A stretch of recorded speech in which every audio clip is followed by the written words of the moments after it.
کبھی بھی کوئی اس خبر کے لیے تیار نہیں ہوتا ہے، اور وہ تو بیمار بھی نہیں تھے۔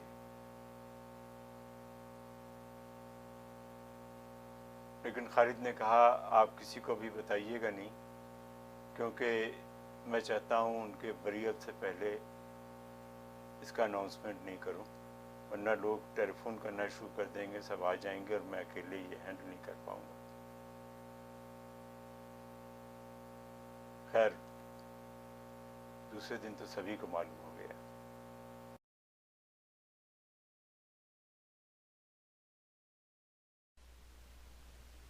آج ہم اس دن کے بارے میں سوچتے ہیں تو ہم کو تھوڑا سکون ملتا ہے کہ ان سے اتنا قریبی تعلق تھا، تو ہم ان کی آخری سانسوں کے وقت کم سے کم ٹیلی فون پر وہاں موجود تھے، اور ان کو اس بات کا علم تھا۔ جب کبھی کسی کے اس دنیا سے اٹھ جانے پہ صدمہ ہوتا ہے تو اقبال کے اس شعر سے بڑی تسکین ہوتی ہے۔ ایک ہی قانون عالمگیر کے ہیں سب اثر، ایک ہی قانون عالمگیر کے ہیں سب اثر، بوئے گل کا باغ سے گلچین کا دنیا سے سفر۔